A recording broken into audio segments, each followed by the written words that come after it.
Ang istoryang inyong mapakikinggan ay naglalaman ng mga sensitibong salita at eksena at mga pagmumura na hindi dapat marinig ng mga bata. Ang istriktong gabay ng mas nakatatanda ay kailangan.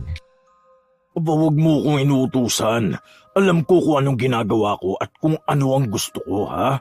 Kapag ayoko na sa'yo, kapag sawa na ako sa'yo, saka lang ako magsasabi.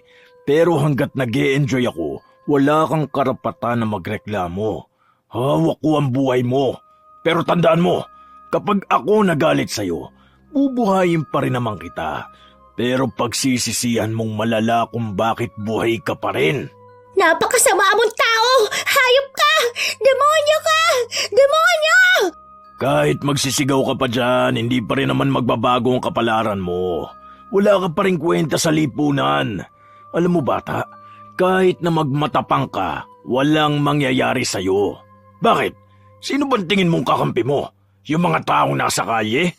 May mga tumutulong ba sa'yo, ha? May pulis ka bang malalapitan? Meron ba? Wala, di ba? Ganyan din naman ang iba. Ganyan din ang dinanas nila. Pero nauwi pa rin sa wala ang pinaglalaban nila. Ano ka ba? Pulubi ka lang naman eh. Walang may pakialam sa buhay mo. Kaya tanggapin mo na lang kung ano ang kapalaran mo. Isa lang din naman ang patutunguhan mo eh. Ang maging pokpok. Ang ibugaw dyan sa mga parokyano. Yun lang ang papel mo sa mundo. Kaya wag mo kong aartihan. Ang mga bata sa lansangan ay madalas na puntirya ng mga taong mapagsamantala. Sila na ang walang karapatan sa lahat ng bagay, maging sa hustisya na hanap nila. Pero bawat kasalanan na ginagawa ng tao sa kapwa nila, tiyak na may malaking balik sa kanila. Ano kaya ang kahahantungan ng mga bata sa lansangan na naghahanap ng katarungan laban sa mga walang konsensyang tao? Maparurusahan kaya sila o magiging alipin lang din ng madilim na nakaraan ang mga batang hindi makuha ang katarungan na hangad? Oh, paano yun? Sasama kayo sa mga lalaki tapos pupunta kayo ng motel? Oo, tapos hahatiin yun ni Aling Baby. Hindi ko alam kung magkano bayad sa amin eh, pero kada isang lalaki may 200 kami. Malaki na yun ha, tapos madali lang din naman. Kaso masakit lang. Minsan kapag may sadista, ayun, dun ka mapipilayan. Si Clara nga may mga pasarin hanggang ngayon eh. Sumuka yun ng dugo. Paano? Pinagsusuntok siya nung nasamahan niyang lalaki. Binigyan lang siya ni Aling Baby ng 100 na dagdag. Gusto mo rin ba? Hoy, hindi, ayoko nga. Nakakatakot kaya yan. Mamamalimos na lang ako sa kalsada. Sus, mamamalimos ka tapos kung ano-ano pa sasabihin ng mga tao sa'yo. Hindi ka rin naman bibigyan. May magbibigay sa'yo pero piso. Eh dito, kapag kaya mo ng 3 lalaki sa isang gabi, may 600 ka na. Di ba mas mabilis ang pera? Kahit na, bata pa ako. Ilang taon ka na ba? 11 pa lang ako. Pwede na yan. 10 nga lang ako nagsimula dito eh. Minsan yung iba pang yosi lang. Ganyang bata mas madali makakuha ng customer. Mabenta kasi. Kapag mga ganito sa amin na 16, minsan ayaw na nila. Gusto nung iba 8 pa lang o kaya ganyan 11. Kapag first time mo yan, pwede yan 500 agad. Pero wag, kawawa ka lang din kapag sinimulan mo na tong ganito. Magandang araw, Lola Telang. Magpapakilala na lang po ako bilang Fiona. Isa sa mga masusugid na taga-suporta simula pa po noong una. Matagal na pong nangyari itong kwentong ibabahagi ko. 11 taong gulang pa lang po ako nung mga panahon na ito. Taong 2010 sa Maynila. Ipinanganak na ako sa lansangan. Bata pa noon ang nanay ko nung isinilang niya ako. 14 siya. Hindi ko alam kung sino ba ang tatay ko. Simula noon, hindi ko na nasubukan ang magkaroon ng maayos na buhay. Maaga rin kasing namayapa ang nanay ko. Noong 23 siya, nagkaroon siya ng sakit sa baga. Sumusuka siya ng dugo hanggang sa mamatay siya. 9 na taong gulang ako nung naulila ako. Naging maaga rin ang pagtanda ng utak ko dahil parang hindi ako dumaan sa pagkabata. Kailangan ko agad intindihin ang buhay at ang nangyayari sa paligid. Kaya sa mga kaedad ko, mas matanda talaga akong mag-isip. Iba talaga ang buhay sa lansangan, Lola Telang. Doon mo makikita lahat ng klase ng krimen na kayang gawin ng mga tao. Ang iba, sanay nang sumusubok para mabuhay. Bawat bata sa lansangan, may mga grupo yan. Hindi pwedeng walang humahawak na sindikato sa amin. Yung ibang pulubi, galing sa probinsya, lumuwas lang dito sa Maynila para magkaroon ng trabaho. Pero ang nangyari, napasama sa sindikato. Mga pulis ang madalas na may hawak sa amin, kaya galit din kami noon sa mga pulis dahil walang mapagkakatiwalaan sa kanila. May mga kaibigan ako, pero iba sa kanila ay nagbebenta ng katawan para mabuhay. Minsan naman ay ibinebenta sila ng mga bugaw para lang mas malaking kita ang mapunta sa kanila. Isang gabi, pabalik na ako sa terminal na pinagtutulugan ko, nakita ko ang kaibigan kong si Belen. Bakit? Ano nangyari sa'yo? Huy, ayos ka lang ba? Ang sakit ng katawan ko, saka dito sa ano ko. Kaya hirap talaga ako makalakad. Parang namamaga nga eh. Bakit ba kasi? May sadista ka bang parokyano? Yan ba yung sinasabi mo na nambubugbog? Hindi. Meron kasing pinasama sa akin si Aling Baby. Pinasakay niya ako sa kotse tapos mga matatanda na yon, nasa 40 na ata. Hindi ko naman alam na 4 sila. Ang sama ng pakiramdam ko. Pagod na pagod ako tapos para akong lalagnatin. Hindi ko kinaya yung 4 sila. Yung isa, tinali pa ako. Tapos kung ano-ano pang pinagagawa sa akin. May pasapa nga ata ako sa tagiliran ko eh. Sobrang grabe sila. Mga nakabatak pa yata. Iba yung tama nila. Hala, kawawa ka naman. Huwag ka na kasi magganyan. Pwede ka naman sumama sa akin eh. Mamalimos na lang tayo. Hanap na lang tayo ng magandang pwesto. Pwede na yun. Kaysa naman nagpapakababoy ka sa kanila. Hindi pwede. Hahanapin pa rin ako ni Roger. Lagot naman ako pag nagsumbong si Aling Baby. Bababa na naman yung presyo ng binibigay ko sa kanila. Ikaw kamo, mag-iingat ka ha. Alam mo ba, si Nene, di ba kaidaran mo yun? Sinisimulan na nilang ibugaw. Kapag ikaw nakita nila, naku ewan ko talaga. Ang ganda mo pa naman, tisay ka. Mabenta ka sa mga parokyano na ganyan ng tipo. Madalas niyan mga matatanda. Gusto nila yung batang makinis tapos maputi. Noong marinig ko ang sinabi ni Belen, bigla akong kinabahan. Tisay naman talaga ako. Iba yung kutis ko. Tapos iba rin ang hulma ng mukha ko at hindi talaga itim na itim ang buhok ko. Hinala pa nga nila noon na baka turista ang ama ko. May mga kakilala rin ako na nagsasabi sa akin na dapat hindi ako maging maganda sa paningin ng mga lalaki. Dahil darating daw ang araw na isusumpa ko ang pagiging maganda dahil yon ang sisira ng buhay ko. Takot ako dahil yung mga kaedaran ko kahit na ayaw nila nagiging sapilitan na ang pagbebenta sa kanila. Parami ng parami ang mga batang babae na nawawalan ng muwang dahil sa mga lalaking halang ang bituka. Hanggang sa isang araw, patulog na kami nun. Dumating si Roger. Roger ang pangalan ng pulis na nangangalaga sa amin. Bantay sarado niya ang bawat isa sa amin kaya hindi kami basta makakatakas. Kahit wala sila, meron siyang mga alagad sa paligid. Kapag tumakas kami at nahuli, bubugbugin talaga kami. Napukaw ang atensyon niya sa akin. Kasunod nun ay itinuro niya ako para sumama sa kanya. Huwag po, parang awa niyo na. Dito lang po ako. Aling Baby, ayoko po. Huwag po, parang awa niyo na po. Ayoko po ng ganito. Anong wag? Kapag sinabi ko sumama ka sa akin, sumama ka. Baka gusto mong gulping kita ngayon. Ayoko sa lahat yung nag-iinarte ha. Kapag pinili kita, ibig sabihin ikaw ang kailangan ko ngayong gabi. Ganun lang yung kasimple. Hindi ko kailangan ng paawa o iyak-iyak na yan. Ang kailangan mo lang gawin ay sumama sa akin. Ilang beses akong nagmakaawa noon, Lola Telang. Pero ano nga ba naman ang aasahan ko? Wala namang makakarinig sa akin. Wala ring may kakayahang tumulong dahil lahat kami hawak ni Roger at ng mga tauhan niya. Wala naman kaming kakayahan dahil mahirap lang kami. Pinilit niya akong isakay sa sasakyan niya at dinala niya ako sa isang maliit at lumang bahay lang. Pinagbantaan niya ako na kapag nag-ingay ako, tatanggalin niya ang isa kong mata at ipapakain sa akin. Natakot ako dahil ayokong mabulag.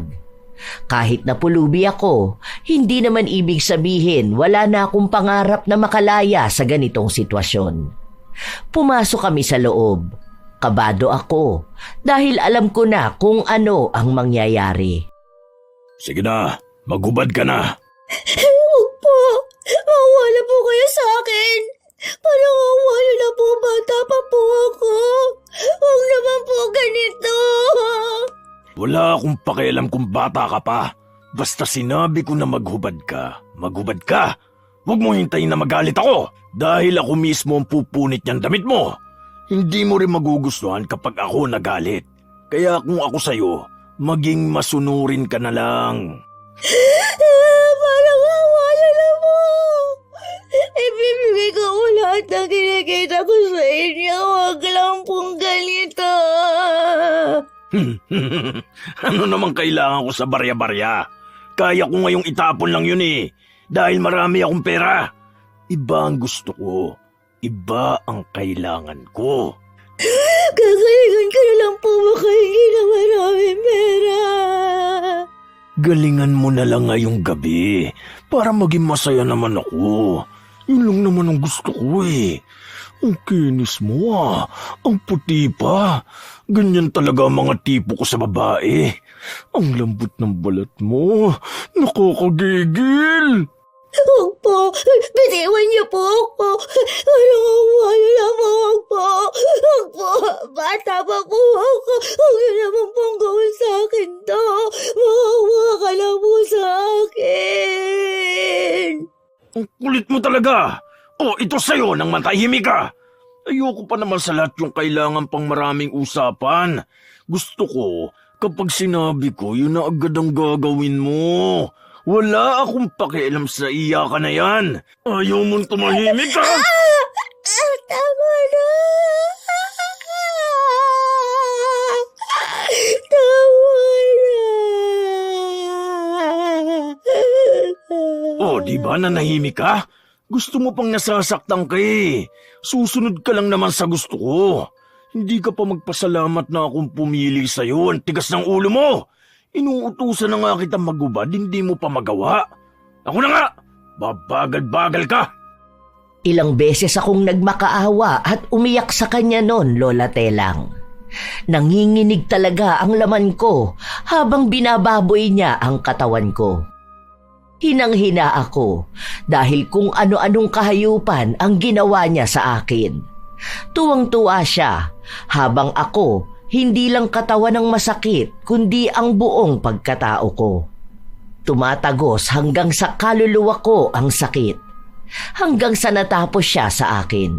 Para na akong basura sa kanya. Ni hindi pa ako nakakabawi ng lakas, pinagtulakan na niya ako palabas ng bahay. Matapos nun, hinayaan niya akong maglakad pabalik kung saan ang pwesto ko. Iyak ako ng iyak habang naglalakad. Masakit ang ibabang parte ng katawan ko pero pinilit ko talagang maglakad. Hindi pa ako nakakarating ng terminal kung saan kami natutulog. Nasa lubong ko si Belen na bumaba ng kotse. Oh, ano nangyari sa'yo? Okay ka lang ba? San ka galing? Akala ko pa naman tulog ka na. Pagala-gala ka pa talaga ng ganitong oras. Ano, nagbebenta ka na rin ba ng katawan mo? Anyari sa'yo? Bakit ka umiiyak? May masakit ba sa'yo? Dinala ko ni Roger sa bahay niya. Tapos... Huwag mo na ituloy. Alam ko na. Walang iya talaga yung hayop na yon. Sabi ko na nga ba trip ka nung kumag na yun eh. Ang bata-bata mo pa. Kawawa ka naman. Halika, tulungan na kita. Masakit talaga yan, lalo na't pinilit ka pa. Baka lagnatin ka pa niyan bukas. Oo nga, mainit ka na ngayon. Sandali bili na lang tayo ng gamot mo. Kahit na iniisip ng iba na masamang babae si Belen, dahil nga pumapayag siyang magpabugaw, mabait naman siya. Ginagawa niya lang yon hindi dahil sa malandi siya, kundi dahil wala na siyang ibang pagpipilian. Siya ang tumulong at nag-alaga sa akin. Walang araw na hindi ako umiiyak matapos mangyari ang pinakamadilim na yugto ng buhay ko. Hindi ako makakain, ni hindi ako makapamalimos ng maayos. Madalas lang akong tulala sa isang sulok. Isang hapon, nakaupo lang ako sa gilid ng mga nagtitinda. Nakatulala, walang tumatakbo sa utak ko pero mukhang malalim ang iniisip ko. Nalaman ko na lang na tumabi sa akin si Belen. Inaabutan niya pa ako ng sigarilyo na hawak niya pero tumanggi ako. Mahirap talaga tanggapin yan. Ganyan din kaming lahat. Tarantado kasi ang mga pulis na yan eh. Mga hayop sila. Naalala ko pa nga, nung 8 years old ako, dun sa isang bakery, doon ako tumambay at natulog. Ayun, kinuha ko ng mga lasing na pulis, tapos pinagpasapasahan nila ako. 8 years old pa lang ako nun Hindi pa ako nireregla nun. 3 sila nun. Mga hayop. Tapos kinabukasan, nagreklamo ko sa ibang mga pulis. Akala ko kasi kakampihan nila ako eh. Siyempre bata ako. Iniisip ko na di naman lahat ng pulis masasama. Kaso ayun nga, dun pa ako mismo sa police station pinagsamantalahan. Wala akong laban. Bata ako eh. Maliban pa dun, mahirap ako. Palaboy. Ano ba namang lakas meron ng tulad natin para lumaban, di ba? Hindi lang naman ako. Hindi lang ikaw. Marami tayo. May mas bata pa sa 8 years old. Sadya talagang di pantay ang tingin ng mundo sa mahihirap na gaya natin eh. Kaya nga gusto ko makakilala ng taong aalisin ako sa lintik na buhay na to. Ay, tangina, pagod na ako. Bakit ganon? Bakit ang gulo ng buhay natin? Ang babata pa natin? Bakit parang wala tayong karapatan na maging bata? Maging babae? Bakit lahat yon inalis sa atin? Hindi ko rin alam. Kahit naman ako hindi ko gusto tong trabaho ko eh. Kaso wala akong magagawa. Parang iniisip ko ganun pa rin naman. Parehas pa rin naman na marumi ako. Bakit hindi na lang sa kumikita ko, di ba? Bababuyin pa rin naman ako ng mga yan eh. Kawawa ka nga. Sayang, ang ganda mo pa naman. Kung hindi ka lang dito sa lansangan nakatira, baka hindi mo yan maranasan. Sabi sa'yo sumpa maging babae sa ganito kagulong mundo. Pero ikaw, kung gusto mo magsumbong sa mga pulis, pwede pa rin naman eh. Baka malay mo, may isa sa kanila yung totoo sa tungkulin. Hindi yung malilibugan kapag nakakita ng bata. Pero swerte ka na lang kung meron pa nga. Hindi na ako kumibo dahil naglabas na ng hinanakit niya si Belen. Ngayon mas nauunawaan ko siya. Takot din ako sa mga pulis. Naaalala ko kasi noong mas bata pa ako, binugbog nila yung nanay ko sa harapan ko mismo. Kahit na anong pagmamakaawa sa kanila, hindi sila nakikinig. Doon nagsimula ang galit ko sa mga pulis, Lola Telang. Hindi naman siguro masisisi ang 11 taon na bata na magalit sa kanila kung minsan akong humingi ng tulong sa kanila pero binaliwala nila. Muntikan pa nga mangyari sa akin ang nangyari kay Belen. Ganon sa kwento niya pero nakatakas ako. Wala akong nagawa nun kundi tanggapin na lang ang nangyari sa akin. Iniyak ko na lang pero mas nabuo talaga sa dibdib ko noon ang galit. Akala ko 1 beses lang yon, pero nasundan na naman. Kusa akong dinadala ng mga tao ni Roger sa bahay nila. Hindi isang gabi kundi halos gabi-gabi. Oh, ano pang tinutunga-tunga mo dyan? Tapos sumayo ka na. Tapos dahan-dahan mong hubarin yung damit mo. Tapos lumapit ka sa akin sabay umupo ka rito. Ano na? Bilis na! Tagal oh! Kanina pa ako inip na inip dito eh. Bilisan mo. Huwag mo akong tignan na masama. Bakit niyo ba ito ginagawa?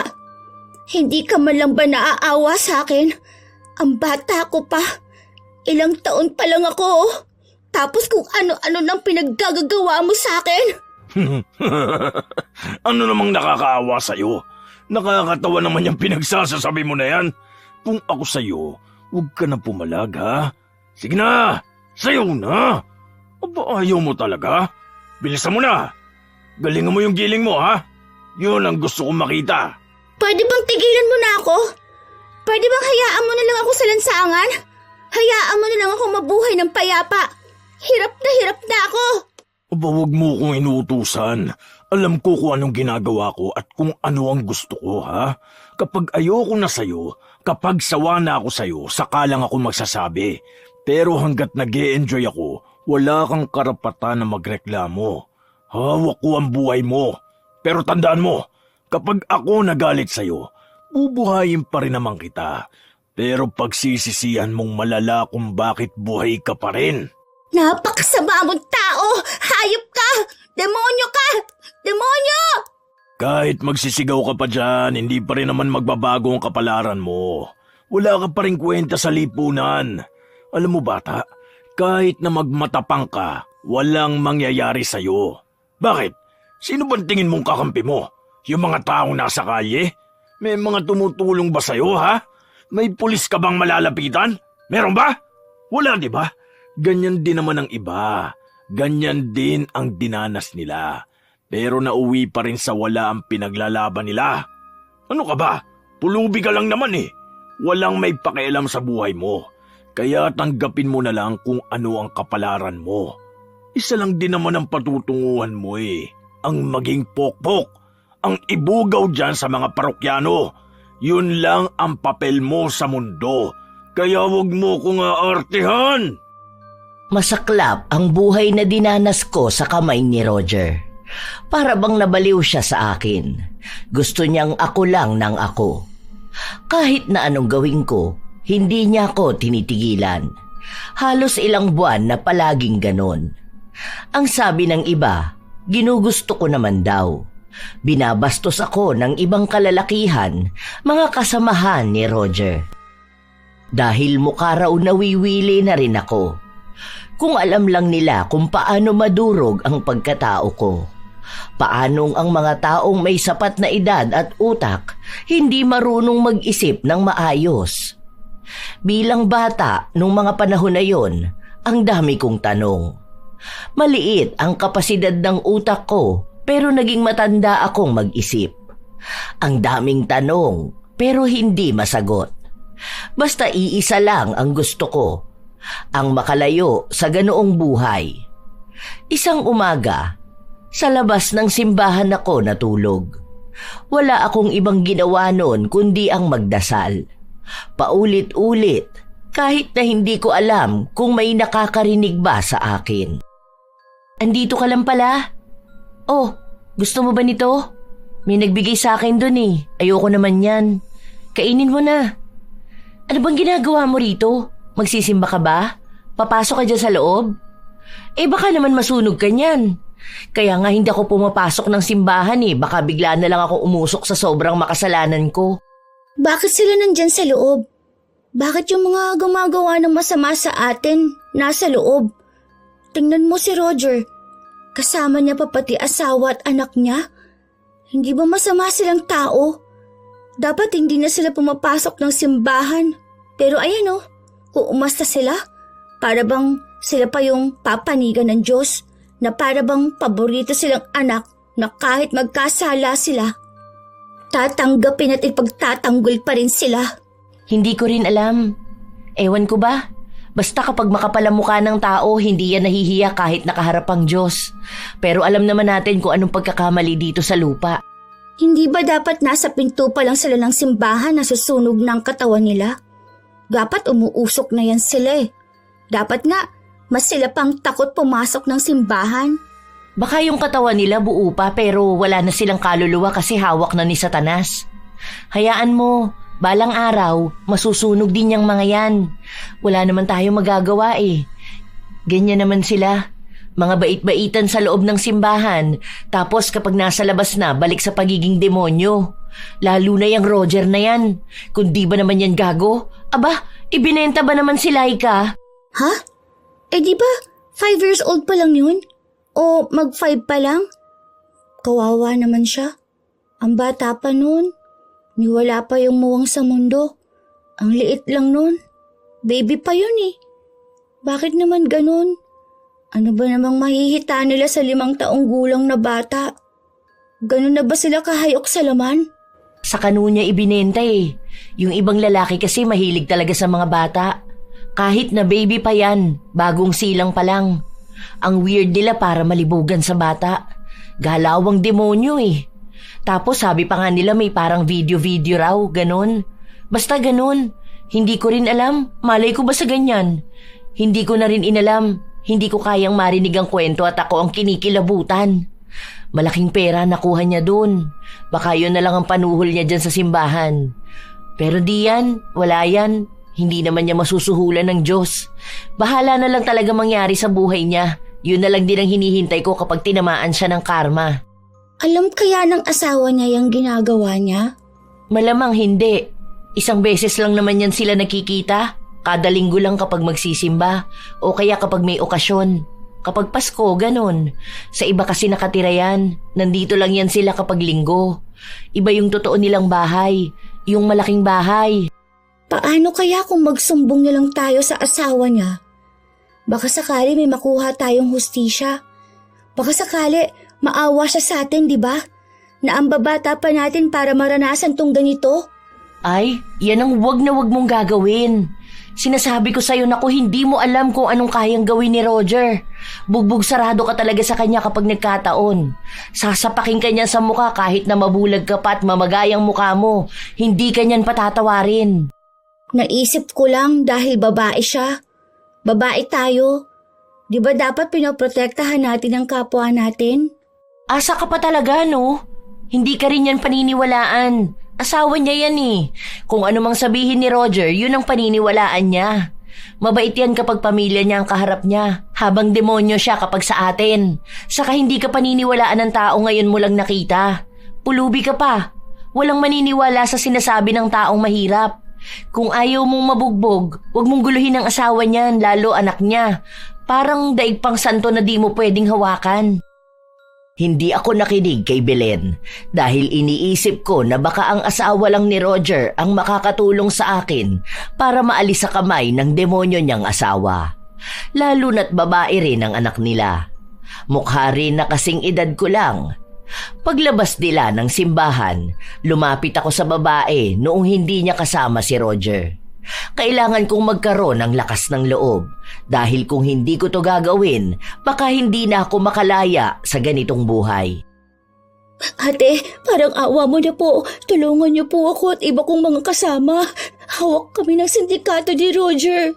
Ilang beses niya rin po akong ginagalaw eh. Parang awa niyo na. Marami na rin po sa aming mga kababaihan ang hinahalay ng asawa mo. Maawa ka na. Ikaw lang ang makakatulong sa amin. Sige na po. Hindi naniwala sa akin ang babae. Iniisip niya na kailangan ko lang ng pera at nanggugulo lang ako. Kaya binigyan niya ako ng 20 pesos. Saka sila umalis at nagtungo kay Roger. Itinuro niya ako at doon ko nakita na galit si Roger. Noong araw na yon, nagtangka akong tumakas. Sasakay sana ako ng bus para kung saan man ako dalhin. Pero isa sa mga sindikato na kasama ni Roger ang nakakita sa akin. Kinaladkad niya ako palabas ng bus. Wala man lang pumigil sa kanya dahil sinabi na magnanakaw raw ako at baka may mawala sa kanila. Doon ko nakita kung gaano kawalang pakialam ang mga tao sa akin. Dahil sa halip na sa akin sila mag-alala, tinago nila ang mga gamit nila. Yakap na yakap pa sila sa mga bag na hawak nila. Yun din ang unang beses na naranasan kong magulpi. Binugbog nila ako kung ano-anong pinaghampas sa akin. Gusto nila akong patayin pero hindi nila ginawa dahil mas gusto nilang magdusa ako. Tama na po, ayoko na. Nasasaktan po ako, aray. Aray ko po, huwag niyo po yung ituloy. Maawa naman po kayo sa akin. Hindi ko na po ulitin. Hindi sila nakinig sa pagmamakaawa ko, sa pag-iyak ko, hanggang sa dumating si Roger. Galit na galit siya sa akin. Halata yun at alam ko naman kung bakit. Dahil pinilit ko ang asawa niya na maniwala sa mga sinabi ko. Alam ko na mali yun dahil siya ang asawa.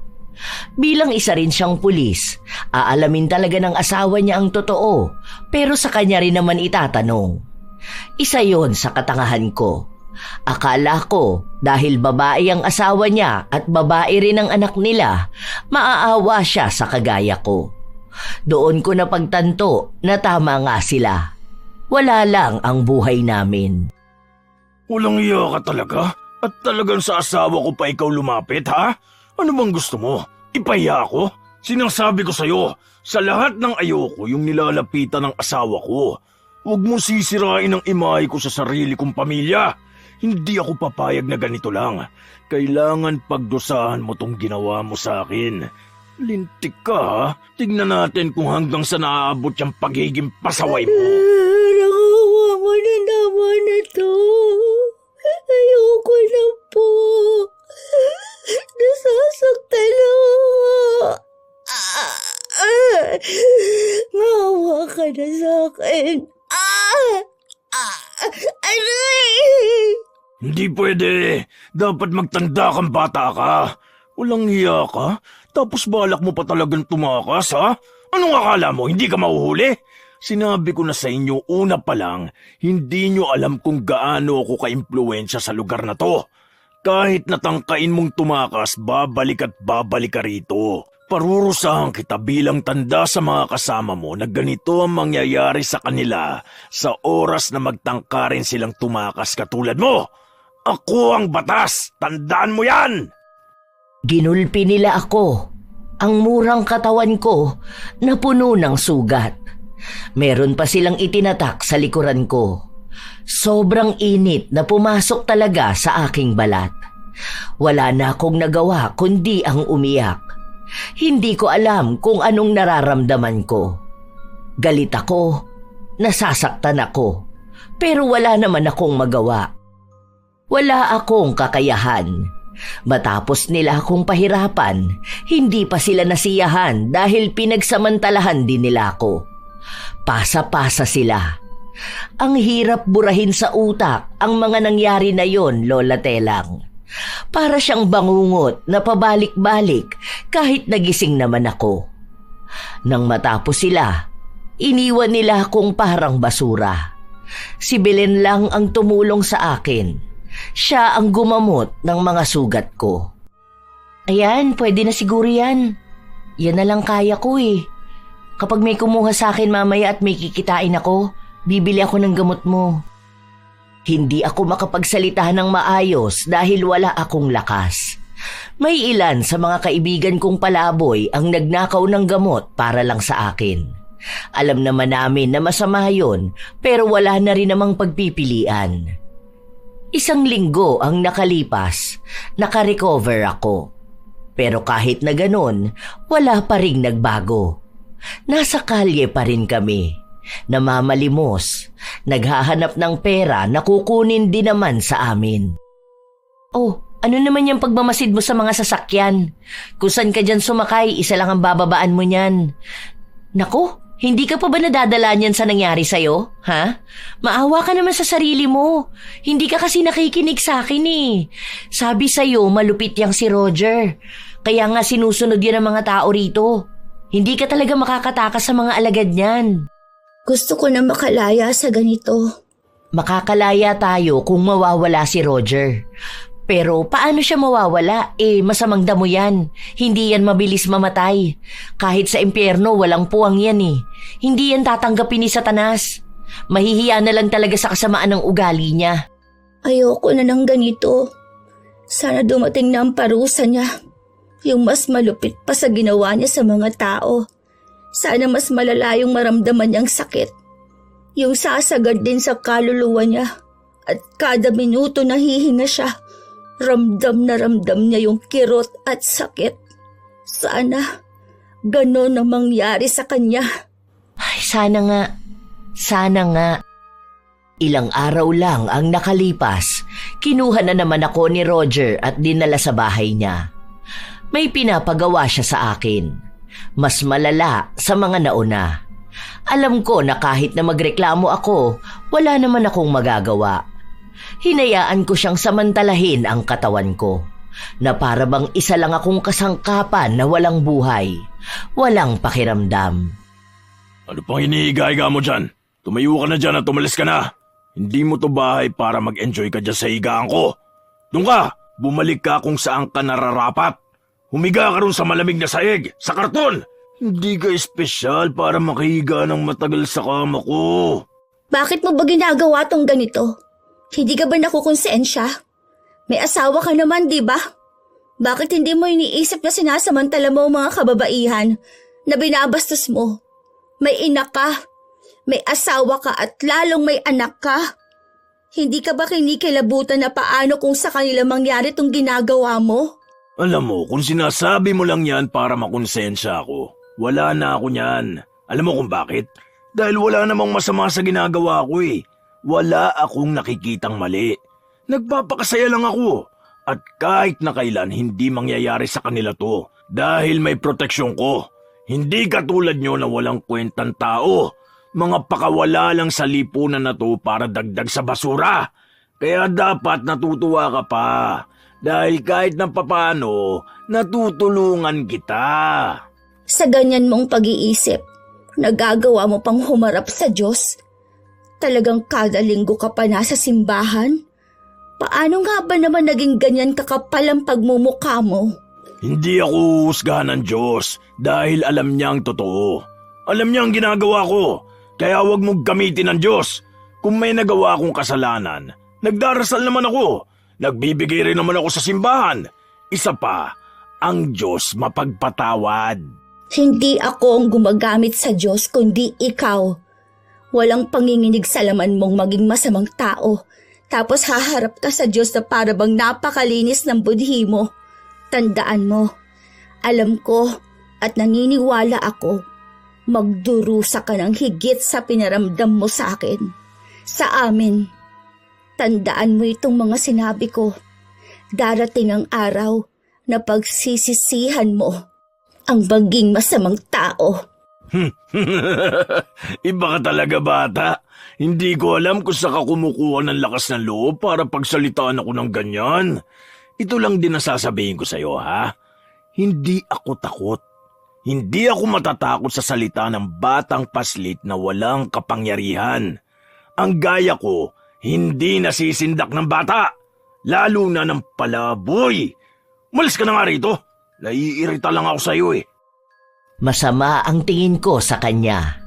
Kung alam niya lang kung paano ko siya pahirapan sa isip ko. Gustong-gusto kong gumanti sa kanya. Gusto kong ihampas ang ulo niya sa pader. Basta kung ano-anong gusto kong pahirap na gawin sa kanya. Yun bang magmamakaawa siya na mamatay na lang kesa ang mahirapan. Ilang araw pa ang lumipas, palakad-lakad ako sa kalye. Kahit na bata pa ang edad ko, mukhang wala nang makitang pagkabata sa akin. Ang alam ko na lang, nabubuhay ako at lumalaban dahil darating din ang araw na magbabago ang buhay ko. Naniniwala pa rin ako na hindi lang ako hanggang dito. Hanggang sa isang gabi, habang tulog ako, nagising ako dahil nasusuka ako sa amoy mula sa hindi ko mawari. Sumuka ako pero wala namang lumalabas kundi tubig lang. Sobrang sakit ng ulo ko. Ano ba yun? Ang baho naman. Mabaho ang alin? Mabaho ba tong kinakain ko? Burger kaya to? Ang bango kaya nito? Ang sarap nga ng amoy eh. Baka may tain ng pusa dyan sa gilid mo. Yan ba yung mabaho? Hindi ko alam. Basta ang alam ko lang sobrang baho. Ayan. Nasusuka na naman ako. Oh. Ha? Amuyin mo nga to. Wala naman ako maamoy na iba. Bagong luto lang to. Binili ko. Oo, ayan nga. Grabing baho naman yan. Fritz, gumising ka. Hoy, gumising ka! Amuyin mo nga kung mabaho. Hindi mabaho? Mabango, no? Masarap? O sige, tulog ka na ulit. Ikaw, huy, Gigi! Huy, gising ka dyan. Amuyin mo to. Mabaho o mabango? Mabango rin? Oh, mabango naman daw. Ikaw lang ang nabahuan dito sa kinakain ko. Baka yung naaamoy mo, yung hininga mo. Baho kasi ng hininga natin eh. Tulog ka na ulit. Hindi na ako makatulog. Parang humihilab talaga ang tiyan ko.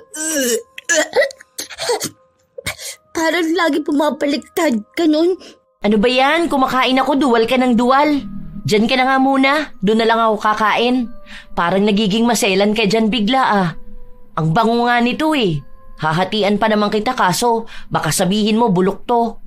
Baka kaya kaganyan kasi baka nalamigan ka. Hindi ko maipaliwanag kung anong pakiramdam ko nung mga panahon na yon. Basta ang alam ko, may mabaho, may nakakasuka. Akala ko nung gabi lang na yon pero nasundan pa. Minsan, bigla na lang din akong nahihilo. Akala ko dahil hindi ako kumain o kaya ay mainit sa nilalakaran ko. Hanggang sa may matandang kasama kong pulubi ang nakapansin sa akin. Ang sabi pa ng isa, pakiramdam niya ay buntis ako. Pinaliwanag niya pa kung paano niya nalaman o napansin. Ako? Buntis? Ako? Bata pa ako eh. Baka naman hindi yan totoo. Eh di naman pwedeng buntis ako eh. Hindi ko yon pinaniwalaan. Ayokong maniwala kahit na hindi ko alam kung paano nalalaman o ang proseso ng pagbubuntis ng isang babae. Hindi naman ako nakapag-aral. Anong alam ko sa ganun? Wala rin naman akong magulang na nagturo sa akin. Ilang linggo pa ang lumipas, hindi pa rin ako dinatnan. Natatakot na ako pero hindi ko pa rin tinatanggap sa sarili ko na baka nga nagdadalang tao ako. Isang hapon, nakatulala lang ako. Ang dami kong iniisip kasama na ang pagbubuntis. Natatakot ako. Paano kung totoo nga? Paano ko naman bubuhayin ang bata sa ganitong mundo? Sa magulong kalsada? Bilang batang ina? Ilang sandali pa, nakita ko si Belen na nasa tawiran. Papunta siya sa akin. Ginagawa mo dyan? Malakas ba ang bigayan ng limos dito? Ando sila sa kabila tapos nag-iisa ka rito? Ang tumal ng kitaan ko ngayon. Hanap nila bagong mukha tapos mas bata pa. Tangina ng mga yun, ang hihilig sa mga bata. Huy, ayos ka lang ba dyan? Nakatulala ka Nag-rugby ka ba? Paano kaya kung totoo na buntis ako? Oh, sino naman may sabi sa'yo? Si Manang Susan. Sabi niya buntis nga raw ako. Kasi kakaiba raw ang pulso ko. Kinabahan tuloy akong bigla. Sana talaga hindi yun totoo. Dinatnan ka na ba? Hindi pa nga eh. Ayun, nasampulan ng kamalasan sa buhay. Ang bilis talaga mabuntis kapag mga bata. Lalo na kapag kasisimula pa lang magregla. Ganyan ako nun. 10 years old, 1 buwan pa lang nireregla, buntis agad. Pero buti nalaglag yung bata dahil panay ako takbo tapos nahulog pa ako sa tulay. Tapos simula noon hindi na ako nabuntis. Salamat na lang wala ako maidadagdag na bata na magdurusa dito sa lansangan. Sana nga baog na lang talaga ako para hindi ako makabuo ng bata. Gabi-gabi ba naman ako nakikipag-sex kung kani-kaninong lalaki para lang sa pera? Hindi naman siguro ako buntis, no? Natatakot ako. Ayoko. Bunga ito ng kawalang hiyaan ni Roger. Natatakot ako na maging katulad ko ang anak ko. Ayokong sa kalsada siya ipapanganak. Tapos sa kalsada rin siya tatanda. Alam ko kung gaano kahirap dito. Palaglag mo. Ganun lang naman yun. Kawawa naman yung bata. Nakakaawa. Mas maawa ka dyan kung dito yan sa kalsada titira. Tapos masama niyan, 3 years old pa lang pinag-iinteresa na yan ng mga hayop dito sa kalsada. Isipin mo, makakasex ng 3 years old mong anak ang 45 o kaya 55 years old na lalaki. Isipin mo yun, hindi pa nakakapagsalita ng maayos ang bata. Inalisan na ng kamusmusan dahil lang sa kawalang yaan nila. Mas maawa ka kung ganun ang mangyayari. Kaya mas mabuti pang patayin mo na ngayon pa lang. Wala pa naman niyang alam. Wala pa rin kayong alaala magkasama kaya hindi masakit. Kasi ako, kung nasa sinapupunan ako ng nanay ko tapos nakakausap ko siya, sasabihin ko talaga sa kanya na magpalaglag na lang siya. Kaysa naman buhay nga ako, andito naman ako sa impyerno. Mas gugustuhin ko na lang talagang ipalaglag ako. Hindi naman siguro ako buntis. Ayoko rin na mabuntis at maranasan ng anak kong ganitong buhay. Natatakot ako dahil bata pa ako. Mag-12 pa lang ako eh. Wala pa nga akong alam sa buhay. Tapos magkakaroon na ako ng anak. Paano ko naman bubuhayin yun? Kaya ba ng 12 years old na maging ina? Batang ina talaga ang labas mo. Ganon ka kagaya ni na Jessa. Yun, anak nun kay Roger din. Kawawa nga yun eh, pati anak niya. Buti nga lalaki anak nun. Hindi basta kukunin sa kanya kapag libog na libog yung mga hinayupak. Kahit baby papatusin ng mga hayop. Ay, kilala mo ba yung si ano? Nakalimutan ko pangalan nun. Basta yung kulot ang buhok tapos mahaba yung pilik mata. Sino ba yun? Basta letter S ang pangalan nun. Nakalimutan ko na kasi. Basta kasama mo yun nun eh. Si Sonia? Ayun siya nga. Buntis yun, di ba? 11 years old din. Siya yung tumalon sa tulay at namatay. Si Roger din ang tatay nung bata. Natakot siya. Hindi niya alam kung anong gagawin sa buhay niya kaya ayun, nagpakamatay na lang kasama ang anak. Kawawa naman. Manahimik nawa ang kaluluwa niya. Pero wag mo yung gagawin ha. Kahit magpalaglag ka na lang.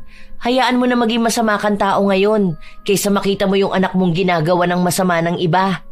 Kahit sabihin nilang makasalanan ka, wag lang talaga madamay ang bata sa mundong to. Isipin mo kung babae yan, matutulad sa'yo.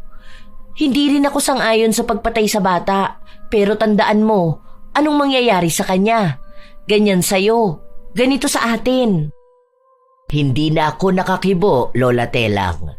Sa totoo lang, naiiyak na ako nung mga panahon na yon. Hindi ko alam kung ano ang gagawin ko dahil takot ako sa maraming posibilidad na mangyari sa akin. Dahil takot talaga akong magkaroon ng anak, lalo na kung babae. Kasumpa-sumpa ang maging babae sa lansangan kung saan lahat ng lalaking nakakakita sa amin para silang mga naglalaway sa laman. Walang bata sa paningin nila. Wala silang awa. Kaya totoo naman ang sinabi sa akin ng kaibigan ko. Kahit ako, bilang ipinanganak sa lansangan, sana hindi na lang din isinilang. Pero hindi ko magawa ang gusto kong gawin sa batang nasa sinapupunan ko. Nakokonsensya ako. Habang buntis ako, patuloy pa rin akong ginagalaw ni Roger. Isang araw, habang naglalakad-lakad ako sa kalsada, napapansin ko ang ibang mga bata na kaedad ko. Pumapasok sila sa paaralan, kasama ang pamilya nila. Bata sila. Naranasan nila maging bata. Habang ako, pilit na tinatanong sa sarili ko kung bakit ganito ang aking buhay. Alam mo, Lola Telang, sa totoo lang, ilang beses kong tinanong ang sarili ko kung may kasalanan ba akong nagawa para parusahan ako ng ganon kalala. Kung may nagawa ba akong hindi maganda para bata pa lang ako ay magdusa na ako. Lagi kong iniisip na ang lupit ng mundo para sa mga katulad ko. Naaawa ako sa sarili ko at doon sa mga batang gaya ko na walang ibang pagpipilian. Umupo ako sa isang sulok habang nakatulala sa malayo. Hindi ko alam na nandoon na naman si Belen. Kung saan-saan na lang kita naaabutang nakatulala ah. Para kang yung iba dyan na nakabatak tapos tulala na lang sa gilid. Ano na palang balak mo ngayon? Hindi ko pa rin alam. Wala naman ako maisip. Wala ba tayong malalapitan? Yung talagang mga tao na may malasakit sa atin? Tingin mo ba magpapabugaw ako kung may malalapitan? Magpapalamog ako sa kung sino-sinong lalaki kung may sasagip sa atin? Ha? E di sana hindi ako pokpok. Sana hindi tayo naabuso rito sa kalsada. Ni normal na tao nga hindi tayo matulungan. Naalala ko noon, ilang taon lang ako noon. Humihingi ako ng tulong sa babae kasi hinihipuan ako ng matanda. Pero wala siyang ginawa. Tinago pa yung bag niya. Hindi ko naman sila masisisi kasi nga naman iba sa atin mga magnanakaw talaga at mapagpanggap. Pero ayun, wala tayong ibang aasahan sa buhay. Walang tutulong at mag-aalis sa atin dito. Paano yung sa DSWD? Di ba meron naman ganun? Yung mga bahay kung saan pwedeng pumunta yung mga katulad natin? May naririnig na ako eh. May tinatawag sila doon kasi ewan ko kung ano yun. Basta bahay siya na may mga nakatirang mga bata. Tapos, nag-aaral din ata sila doon. Umaasa ka pa talaga? Kita mo nga, kinuha rin ni Roger yung mga bata niya kahit nakuha na ng DSWD. Dagdag ka lang palamunin sa mga yun. Huwag ka nang umasa. Hindi to palabas na may tutulong sa atin. Yung mga pulis, yung gobyerno, wala yan. Hindi naman yan para sa atin eh. Para yan sa kanila lang. Hindi tayo kasali dyan. Ilan na ba sa atin na nagbabaka sakaling mailigtas? Gusto ko ng pagbabago. Ayokong ganito lang ako. Gusto ko makaligtas. Kung naniniwala ka sa kaligtasan, sana nga makaligtas ka. Ako kasi sumuko na ako eh. Hinihintay ko na lang ang hatol ng buhay sa akin. Bahala na kung makakaalis pa ako sa pagiging puta. Pero sana ikaw, makalaya ka. Mas may kakayahan ka. Mas nakikitaan kita ng potensyal. Sana nga. Sa totoo lang, Lola Telang, nawawala na ako ng pag-asa. Pero kasabay din nun ay ang patuloy na paniniwala na baka nga may pagkakataon pang ibibigay sa akin. Sa amin, para makalaya sa ganitong buhay. Isang hapon, hindi ko alam kung paano ko napadpad sa tapat ng simbahan. Ni minsan sa buhay ko, hindi ako pumasok sa loob ng simbahan. Wala akong maalala na pumasok ako. Dahil lagi akong nagtatangka pero hindi ko ginagawa, lalo na kapag nakikita kong karamihan sa gumagawa ng masama sa amin ay nasa loob ng simbahan. Katulad ng sinasabi nila, dahil nga raw makasalanan akong tao. Nabata pa ako pero ang dumi-dumi ko na. Wala akong pakialam sa ibang tao. Basta ang gusto ko lang talaga ng mga panahon na yon ay magdasal. Hindi ko alam paano sisimulan. Pero sana po, maawa ka naman sa amin. Maawa ka naman po sa akin. Tulungan mo naman kaming makaalis sa ganitong sitwasyon. Ayoko sa ganito ako mamamatay. Walang katarungan. Alam ko po na masama akong babae. Na marumi po ako. Napakarumi ko. Pero sana naman po, tulungan niyo pa rin ako.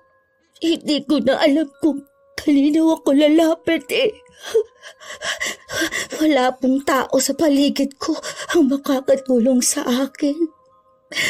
Ikaw lang po. Parang awa mo na. Kailangan ko po ng tulong.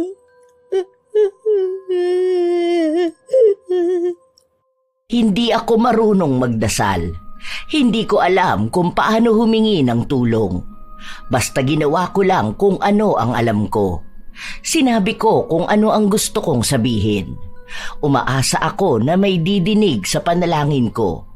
Hindi ko alam kung kailan. Ilang buwan pa ang lumipas, ramdam ko na lumalaki na ang tiyan ko. Hindi ko na kailangan ikumpirma kung buntis nga ba ako. Dahil alam kong oo. Ang daming masasamang bagay na pumapasok sa utak ko pero hindi ko na ginagawa dahil sa takot.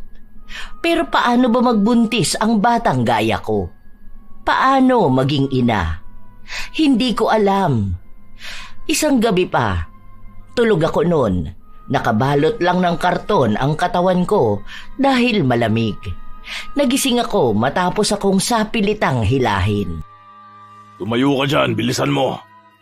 Ano ba? Bitiwan mo nga ako, nasasaktan ako. Ano bang kailangan mo sa akin? Nakikita mo naman sana nagpapahinga ako. Sakit ang ulo ko. O ba't ang tapang mo naman? Ano ba yung pinagmamalaki mo sa akin, ha? Ano bang akala mo kung bakit kita kinukuha? Alam mo na kung ano yon. Alam mo na kung ano ang pangangailangan ko bilang lalaki. Kailangan mo yung maibigay sa akin ngayon. Hindi mo man lang ba nakikita na buntis ako? Hindi mo ako tigilan. Utang nga loob, tumigil ka na. May asawa ka naman, di ba? Bakit ba hindi ka masihan sa kanya? Maawa ka naman sa mga kababaihan. Huwag mo akong pinangungunahan sa gusto ko. Kapag sinabi kong kailangan ko ng babae ngayon, kailangan ko. Wala akong pakialam kung buntis ka o anuman. Sasama ka sa akin o kakalad ka rin kita. Kahit na mapuno pa ng sugat ang buo mong katawan, wala akong pakialam. Sa pilitan niya akong dinala sa bahay niya. Hindi na ako nakapalag dahil lagi namang ganon. Wala rin namang mangyayari kung aalma ako. Hindi rin naman ako makakatakas sa kanya. Pero may kakaiba sa kanya noong gabing yun. Para siyang magalaw kumilos. Hindi normal. Ganito ang galaw ng mga adik na nakikita ko sa kalye. Alam kong nakadroga siya noon. Bigla niya akong hinigit. Mahigpit ang hawak niya sa braso ko. Ano ba? Bitiwan mo ako! Ah! Nasasaktan ako! Bitiwan mo ako! Aray ko sinabi! Ah! Hindi niya ako pinakikinggan. Inihagis niya ako sa kama. Matapos noon ay sapilitan niyang tinanggal ang damit ko. Mas marahas siya ngayon. Kung ano-ano na rin ang pinagagawa niya sa akin. Bigla niya akong sinasampal, sinusuntok at sinasakal. Mas malala pa kung ano-ano rin ang pinapasok niya sa akin. Umiiyak ako. Nagmamakaawa sa sobrang sakit, pero wala siyang pakiramdam sa akin. May pagkakataon pa na kapag titigil siya at maninigarilyo, pinapaso niya ang katawan ko. Ganoon ako naging kawawa ng sobra sa kanya hanggang sa natapos siya. Dinugo ako. Sobrang sakit. Hindi ko kinakaya. Hindi tumitigil ang dugo. Nagmamakaawa ako sa kanya pero kinakaladkad niya ako palabas ng bahay niya. Tulungan mo ako. Sobrang sakit talaga. Mulis ka na't baka mapatay pa kita. Wala kang kwentang tao. Salot kayong lahat. Sa akin ka pa mag-iinarte ng ganyan, wala naman akong pakialam sa'yo. Kahit mamatay ka pa sa harapan ko, hindi ako maawa sa'yo. Pinilit ko ang sarili kong kumilos pero hindi ko talaga kaya. Napagapang na lang ako. May mag-asawang nakakita sa akin. Nakauniforme pa ng pulis ang lalaki, kaya nung tutulungan niya ako, umiwas ako. Huwag mo hawakan. Huwag. Halata sa mukha ko ang takot. Nanginginig ang laman ko. Alam ko na kapag pulis, walang magandang gagawin sa akin. Dahil danas na danas ko yun. Hanggang sa asawa niya ang nagpakalma sa akin. Malakas ang pagdurugo ko kaya isinugod nila ako sa ospital. Yung babae lang ang lumalapit sa akin, hindi kasama yung pulis dahil kapag nakikita ko siya, umiiyak talaga ako. Hindi ko na alam kung ano ang mga sumunod na nangyari. Basta ang alam ko lang, wala na raw ang sanggol na nasa sinapupunan ko. Bata pa ang katawan ko kaya naging sensitibo ang pagbubuntis ko. Sa totoo lang, masaya ako. Hindi na magdurusa ang anak ko kapag sinilang ko siya. Nagtatanong sa akin ang babaeng tumulong sa akin pero wala akong sinabi sa kanila. Dahil wala rin namang makakatulong sa akin. Hanggang sa nakabalik na ako sa kalsada. Naku, mabuti na lang talaga okay ka lang. Hindi mo natanong anong pangalan ng mga tumulong sa'yo? Buti mababait sila. Hindi ka ba nila sinaktan? Sinabi naman niya. Cassandra ata yun. Pulis asawa niya, pero hindi ko kinausap. Pakiramdam ko kilala yun ni Roger, tapos kasabwat niya. Hindi na ako humingi ng tulong sa kanila. Paano? Hanggang sa ospital may mga bantay na tauhan si Roger. Kahit ata mapunta tayo sa impyerno may bantay siyang magmamasid sa atin. Lalo na doon. Teritoryo niya kaya yun. Pero ayos na yan. Mahalaga na wala na yung bata. Kaysa naman gahasain din ng mga walang ya, di ba? Kawawa rin yun kung nandito siya. Baka mamatay ka lang sa sama ng loob kapag pati anak mo hindi mo maipagtanggol. Yun na nga lang din ang inisip ko. Baka paraan na rin yun para hindi siya magdusa. Hindi ko siya pinatay, pero masaya ako na wala na siya. Dahil wala na rin siyang malupit na buhay na kalalakihan. Naiwas ko siya sa mga demonyo. Ilang araw pa ang lumipas, masama pa rin ang pakiramdam ko. Hanggang sa nakita ko na naman ang asawa ng pulis. Kinausap ko siya noon at sinabi niya kung ano ba talaga ang nangyayari sa akin. Hindi ako kumibo pero sinabi niyang mapagkakatiwalaan siya. Sabihin ko lang sa kanya kung ano ang nangyayari dahil kaya niyang tulungan ang mga naaapi. Kaya mo kong tulungan? Kaya mo kami iligtas sa kamay ng mga taong may katungkulan? Sa mga pulis na mapansamantala? Sa mga taong basura ang tingin sa amin? Kung kaya mo ngayon, sana matagal mo nang nagawa. Sinabi niya sa akin na yun nga raw ang ginagawa niya. Tumutulong na siya sa mga taong minsang naabuso, mga taong gustong mabago ang buhay at may pangarap na maging maayos sa hinaharap. Malambing ang boses niya. Napakagaan niyang kausap, para bang kaya nga niyang tumulong para sa pangarap ko. Pulis ang asawa mo. Alam ko ang gawain ng mga pulis. Kung wala ni isa sa kanilang nakatulong sa akin, alam kong hindi niyo rin kaya ng asawa mo. Mga mapanlin lang kayo. Gusto niyo lang makuha ang tiwala ng isang tao para lalo niyo lang masira. Kung totoo man na intensyon niyo makatulong sa amin, gawin niyo. Ipakita niyo dahil hindi ako aasa kung puro lang salita at pangako. Ang kailangan namin yung may gawa. Wala akong tiwala sa kahit na sino. Nagpapasalamat ako sa kabutihan niya noong kailangan ko siya, pero hindi na para umasa pa na may taong makakatulong sa akin. Habang naglalakad ako at namamalimos, nakita ko si Belen na tumatakbo palapit sa akin. Nagmamadali talaga siya na para bang hindi siya makapaghintay na may sabihin sa akin. Hoy, ayos ka lang ba? Hindi ka na dyan makahinga. Andyan ka lang pala? Kanina pa kaya kita hinahanap. Ano bang nangyari sa'yo? Kung makapagmadali ka dyan, akala mo naman kung anong sasabihin mo sa akin. Meron talaga akong sasabihin sa'yo. Bilisan mo, tara dito. Dalian mo. Bilisan mo naman maglakad dyan. Teka lang naman. Masyado ka naman dyan nagmamadali Gaano ba yan kaimportante ha? Hindi ko alam kung saan niya ako dadalhin nun. Pero nagtungo kami sa isang lugar na maraming tao. May mga pulis, may mga nag-uusap-usap. Hindi ko alam kung ano yon, pero mukhang may nangyaring krimen sa isang lumang gusali. Hindi naman yun bago sa akin dahil kahit saan naman dito ay may krimen. Oh, ano naman ba to? Ano yan? Bakit may nakatakip dyan? May pinatay ba? Kikilabutan ka talaga sa sasabihin ko. Ay, nagtataasan na naman ang balahibo ko Tingnan mo. Kakatakot talaga. Ano ba kasi yun? Kanina ka pa puro pasabik Hindi mo na lang sabihin. Ano ba yan? Kilala ba natin? Ano? Kasamahan ba natin yan? Pwede mo naman sana sabihin. Di ba may anak si Roger? Yung laging kasama ng asawa niya kapag nagsisimba sila? Yung kaedad mo lang din? Wait lang, hindi ko makwento ng maayos. Kinakabahan ako. Ni-rape yun tapos dyan tinapon yung katawan. Ewan ko pero bugbog sarado. Halos hindi makilala ang muka. Kanina wala pa yung mga pulis, kita talaga namin. Kawawa.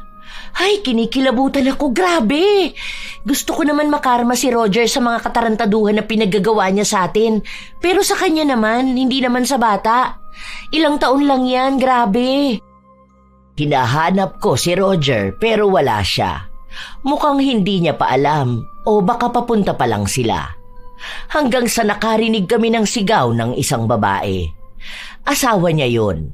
Hindi pa nakikita ang katawan ng batang babae pero naglulupasay na siya. Hindi siya masyadong makalakad ng maayos. Inaalalayan pa nga siya ng isang babae na may edad na rin. At noong nakita niya ang bangkay ng bata, doon na siya nahimatay. Si Roger naman, matagal pa bago niya tingnan ang bangkay. Hindi pa siya naniniwala noong una, pero mukhang pumasok din sa utak niya ang nangyayari. Doon na siya nagsimulang magwala dahil sa galit. Hayop! Mga hayop ang gumawa nito sa anak ko! Huwag lang sila magpapakita sa akin dahil papatayin ko sila! Ang bata pa ng anak ko! Walang kamuwang-muwang tapos bababuyin lang nila! Kitang-kita ko ang galit kay Roger. Para bang gusto niyang mahanap agad ang may kagagawa nun sa anak niya at paggugulpihin hanggang sa mamatay. Pero paano niya gagawin kung hindi niya kilala kung sino ang gumawa? Hindi ako masaya na nangyari yon sa bata. Dahil parehas lang naman kami. Parehas na nakaranas ng karahasan mula sa mga demonyong lalaki. Parehas kaming hindi dapat naranasan yon. Sobrang sakit nun para sa kanya. Alam ko na noong mga panahong nararanasan niya yon, umiiyak siya at humihingi ng tulong. Ilang beses din siyang nagmakaawa. Alam ko yon dahil ganun ako kay Roger noon. Ang nakakatakot lang, namatay siyang hindi man lang naipaglaban ang sarili niya. Doon ako napaisip, ilang kababaihan ang nakakaranas ng ganun? Ilang kabataan? Pero, di ba, galing din naman yon sa tatay niya? Ang humalay sa kanya, kaparehas ng tatay niyang halang ang bituka, na masaya at proud pang nakakapanggamit sila ng babae. Wala sa edad, sa apelitan. Hindi ako masaya sa nangyari sa anak niya, pero masaya akong nagdurusa ng malala si Roger. Masama na ako kung pakikinggan, pero masaya akong magdusa ang taong halimaw. Grabe, hanggang ngayon iniisip ko pa rin yung nangyari sa anak ni Roger. Alam mo bang galit na galit siya? Pinapahanap niya sa mga tao niya yung gumawa nun sa anak niya. Nag-iisang anak pa naman nila yun. Kasi nga hindi na pwedeng manganak yung asawa niya. Ano ba kasing nangyari? Bakit ba yun na-rape? Di ba hindi naman yun nakatira sa kalsada?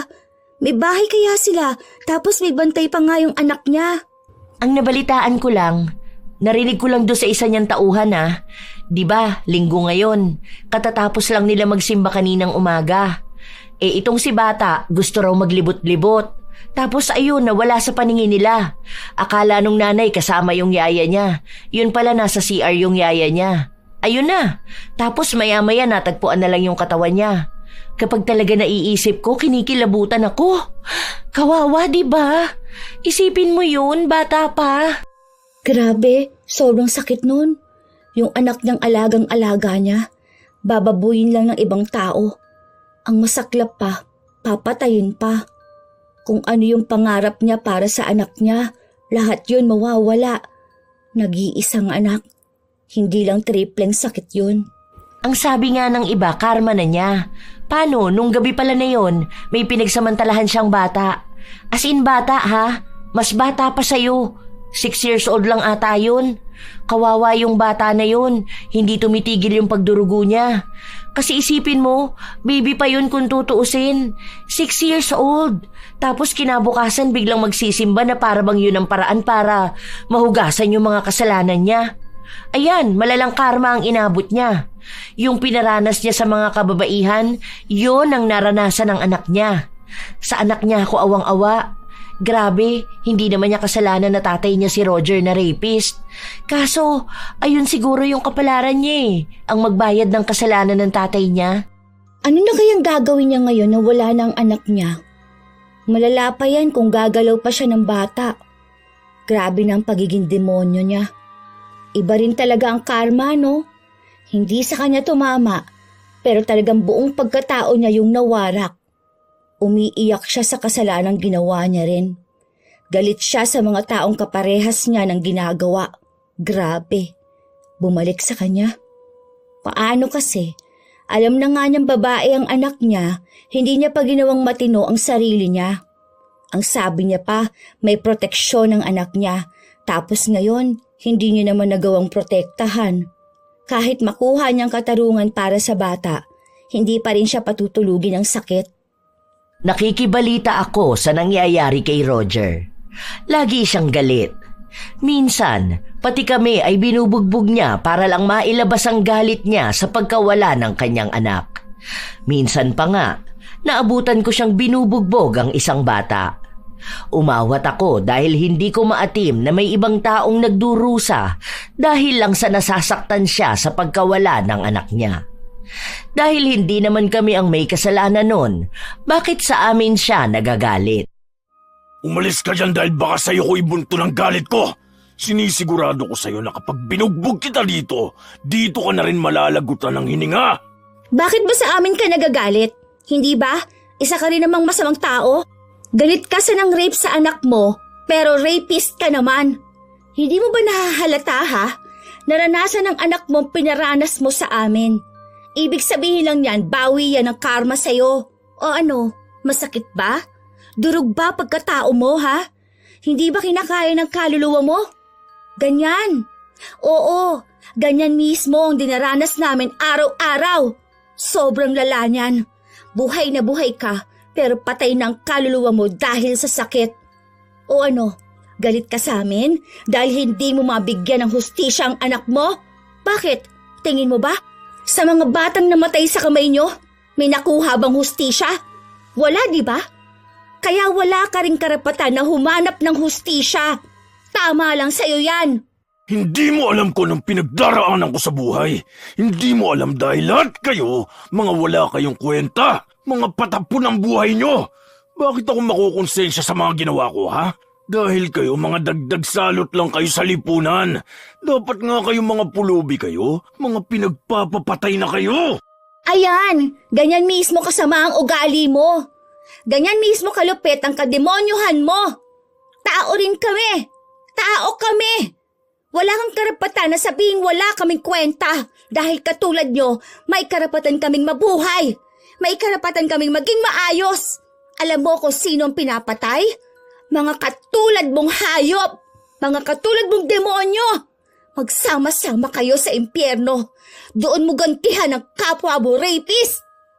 Balak tutukan ni Roger ng baril si Fiona, pero dumating ang pulis na asawa ni Cassandra.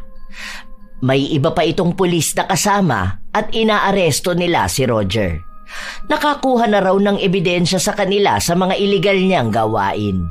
Maging ang mga kasabwat niyang pulis ay nahuli nila. 2 pa roon ay pinaghahanap dahil nagtago na. Pumalag pa nung una si Roger pero nabaril siya sa balikat. Noong mahuli siya, isa-isang nagsitakbuhan ang mga pulubi dahil may mga pulis din na humuli sa amin. Ang iba nakatakbo, ang iba naman nakuha. Katulad namin. Pero ako, kusa akong sumama.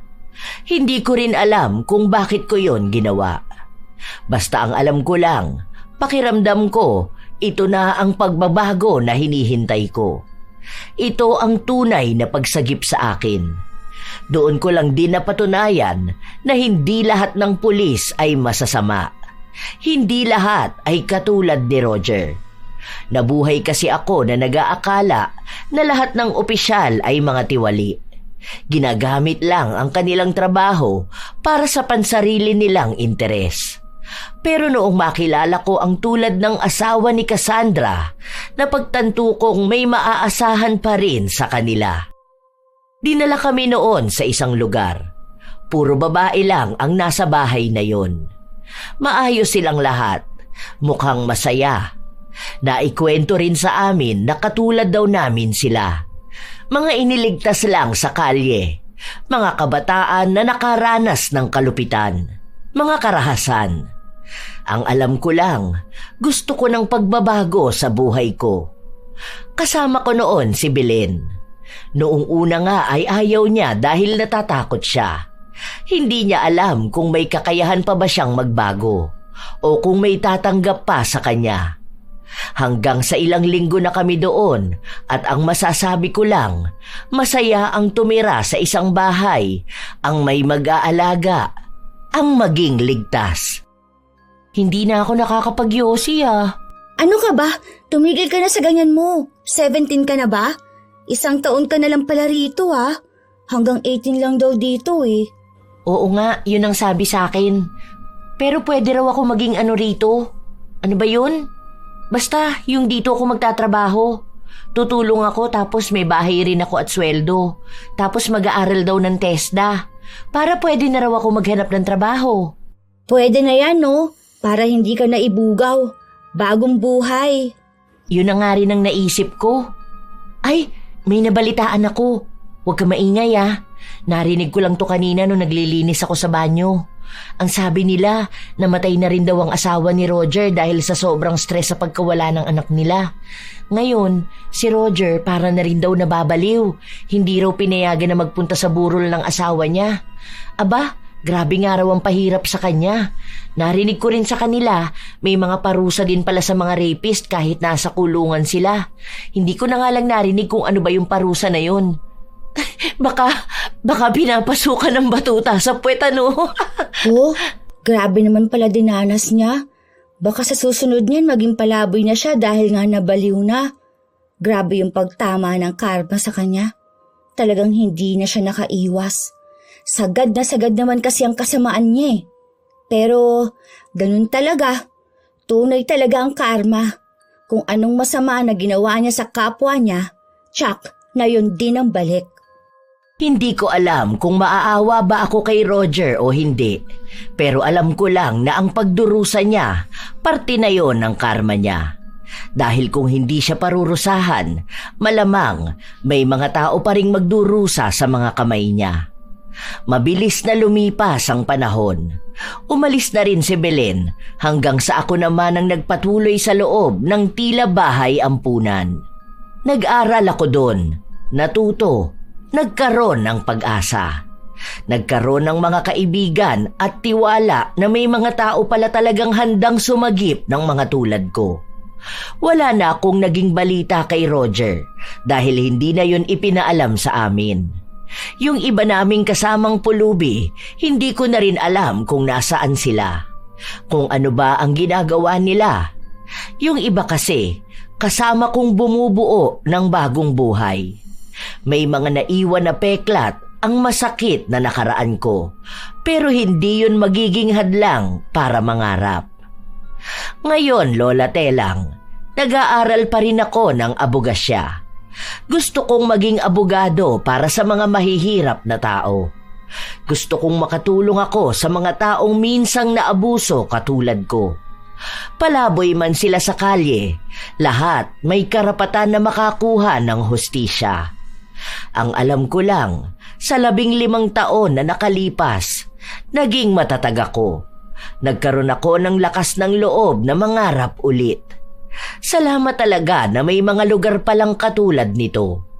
Pero sadyang sa panahon ngayon, marami pa rin ang nasa lansangan dahil nga takot pa rin silang magtiwala o takot sila sa pagbabago. Hindi ko na alam kung anong kalakaran sa kalye ngayon, pero alam kong hindi pa rin nawawala ang mga sindikato at gumagawa ng masama. Yon ang bagay na gusto ko ring mapuksa. Sana rin, wala ng mga tao o kabataan na magdudusa sa mga taong mapanamantala. Tunay na hindi pantay ang hustisya. May mga naiiwan, may mga mas pinapanigan.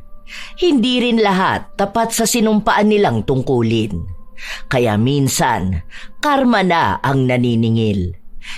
Hindi dahil para gantihan ang mali, kundi para ipaalala na walang kasamaan ang nananatiling lihim magpakailanman. Minsan, may mga pulis na mapanamantala, na sila pa ang tumataliwas sa batas na dapat ay pinapanigan nila. Pero kahit nakampante siyang hindi masisira ang mga maling gawa, darating talaga sa buhay nila ang pagbalik ng mga mali niya.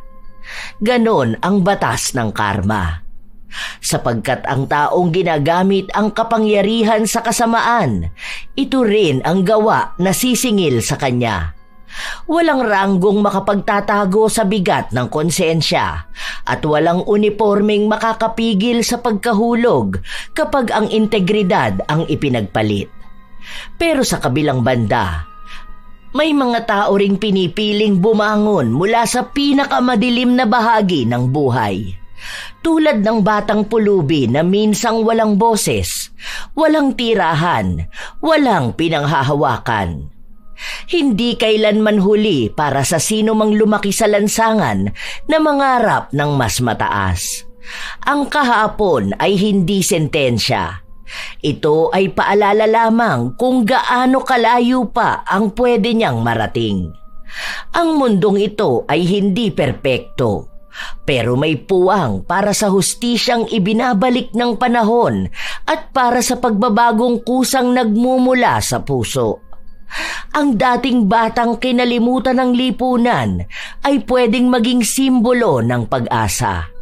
At ang dating pulis na umabuso sa kapangyarihan ay pwedeng maging aral na ang tunay na kapangyarihan ay ginagamit para magtanggol, hindi para manlamang. Tandaan na lamang, hindi man pantay ang hustisya, pero may panahon na ang langit na ang magbibigay ng nararapat na parusa. Hindi mo rin kontrolado ang nakaraan, pero maaari mong kontrolin ang kinabukasan base sa pagbabago mong hangad. Nakakalungkot naman talaga mga apo na may mga tao pa ring nakakaranas ng ganitong karahasan hanggang ngayon. Mga tao ring nasa tungkulin pero ginagamit lang pang abuso. Kung kayo mga apo ay may opinyon o komento sa ating bagong kwento, maaari nyo yang ibahagi. Naway may magandang aral din kayong napulot. Shout out sa ilan sa mga mahal kong taga-subaybay ng mga istorya ni Lola Telang. Alvin John Santos, Sari Sari TV, Jamie at April, Amor Fontanares, Nika Jean Perez, Bubu Labdudu, Jocelyn Morilla, Elise Padilla, Team RMZY, Certified Provinciana, Rosalyn Jimenez, Aida, Aisha Marie Getutua, Michelle Okumura, Ronald Bel Zabahado, Chris Villanueva at Adrian Bahado, Cecil Vlog. Salamat sa pakikinig nyo. Melanie Braza, Mary Jane Rico, Ate Tin, Charmaine Ebon, Lynn Buro, Jim Fel Tombok, Ramji ng Saudi Arabia, Alesna Roda, Elgin TV Vlog, Heli Borja, Kenan Aki Magan, Rika Tataan, Rosemary Casonete, Mayumi Cañete, Jocelyn Kai, Melinda Maglangit, Rowena Bolaños, Siti Fatima Isnani Uy, Elsa Haviña, Robelin Rodavia, Jose Antonio at sa buong staff ng Casa Ferta Private Resort ng Lago Vista Subdivision, Pansol, Calamba, Laguna. Napakaganda ng resort na ito.